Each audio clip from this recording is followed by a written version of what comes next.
Welcome back, gang. It's Deltia from Deltiasgaming.com here, working away on the public test server with some updated champion point sub-constellation and some changes that will affect PvE and PvP. You'll want to watch this video so when Waking Flames DLC launches on PC August 23rd, you can respec your character the most beneficial champion point slottables for your role. Here's what I found out and what you should know about the new champion point sub-constellations and changes coming to the Elder Scrolls Online Waking Flames.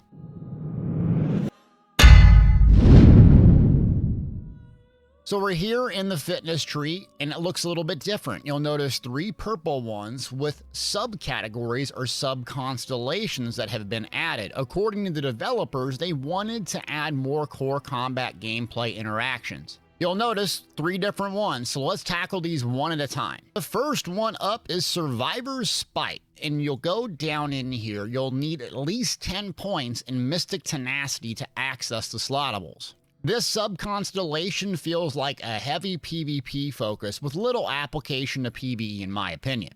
The first slottable up and one that I think is going to be very useful in PvP is Sustained by Suffering. When we max this out, it gives us 150 health, magicka, and stamina recovery while we're affected by negative effects. If you've ever played PvP, you're constantly affected by negative effects. I wouldn't consider slotting this in PvE, but this is going to be a really good replacement because Rejuvenation, which we'll get to a little bit later, has been nerfed significantly. Another interesting one here is Pained Refuge. Reduces damage taken by 1% per negative effect up to a maximum of 20, and it costs 50 points, and you have to have it all 50 to get the effect and slot it. I think this is an interesting PvP-related slottable that reduces damage significantly for negative effects. So if you're facing someone like a Dragon Knight with poisons and flames and a lot of dot damage, you can really feel this. Or if you're fighting outnumbered and there's multiple people chasing you, applying a lot of pressure,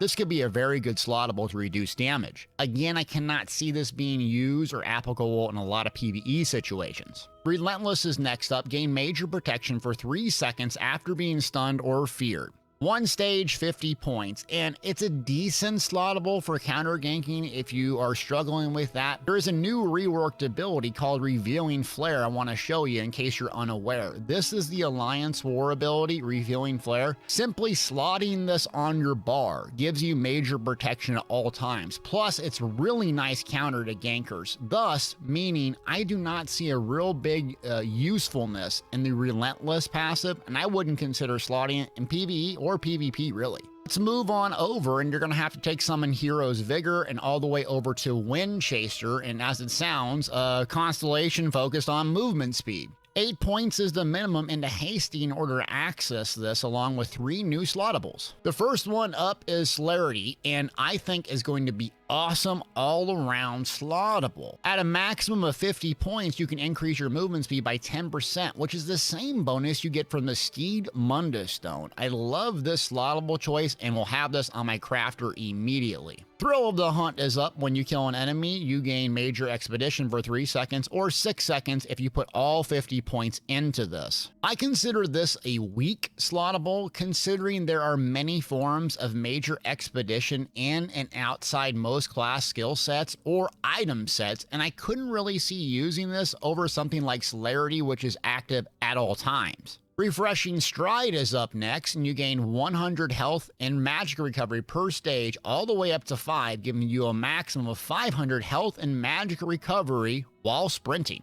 This is a fantastic choice for something like a Nightblade who relies on Magic Cloak to get away and could use a combination of sprinting then cloaking for great escapability, though the health recovery of 500 seems very weak after health recovery has taken a major nerf. Let's move on over from Wind Chaser to Walking Fortress. This is going to take a minute to get all the way over here and it's going to require a lot of champion points. And if we dive down to the sub-constellation, it's going to take a minimum of 6 points to get the 3 new slottables. This sub-constellation feels like a must for tanks and PvE and PvP. And I'm going to start with the big one. Bracing Anchor. While in combat, increase the amount of damage you can block by 4% all the way up to 20% block mitigation, but reducing your movement speed. Let's just say I use this to complete the new dungeon Dreadseller as the main tank in those dungeons, and it made a massive difference in my survivability. I didn't really notice any movement speed issues or lack of mobility. As long as I was holding block, this thing worked dramatically, and I highly recommend it.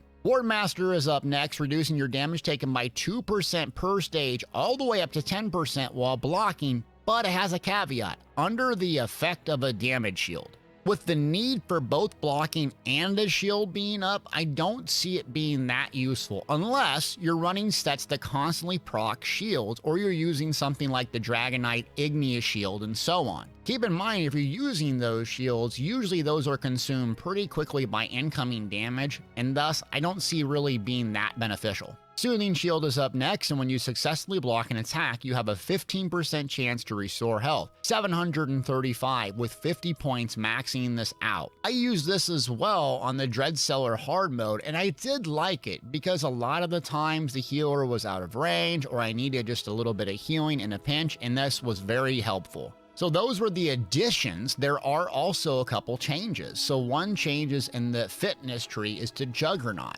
It reduced the damage reduction bonus from the star from 2% down to 1 to ensure its power is similar to other damage reduction sources. Essentially, at maximum, Juggernaut now gives 5% damage rather than 10. Reason being this was adjusted, in my opinion, was there was ways you could essentially trigger this out control, quote-unquote, immunity easily and be very hard to kill. The next one up that's going to affect a lot of the game is Rejuvenation. So this was toned down significantly. On live server, if you're watching this video right now prior to Waking Flames, it's at 150. Now it got toned down to 90. So 90 health, magic, and stamina recovery. Regardless if you're a DPS, tanker, or a healer, it might not be earth-shattering, but it's quite noticeable. Moving over to the blue tree, the Warfare, we're going to go to a sub-constellation, Staving Death, and look what was added: Ironclad. Old school Elder Scrolls Online players will remember this from the previous champion point system. This can be accessed 10 points in quick recovery at a minimum, and moving over to Ironclad as a slottable is a great choice. At max 50 points, this is going to give you 10% damage reduction. I use this on my PvE tank, and I could feel noticeable survivability increase. Alongside Bracing Anchor slottable, I'm really excited about the variety in champion point slottables. It finally feels like there's some options to take, not the same old 4 that everyone goes with. That's just some basic options and opinions on the champion points, and I'll have my builds updated and so on once this launches August 23rd. So if you'd like a more detailed champion point explanation and drill down into specific roles, let me know. Special thanks to my Patreons for sponsoring this video, as it allows me to grow my YouTube channel. And if you wish to support this channel and be featured in future end credits, link in the description below. Thanks for watching.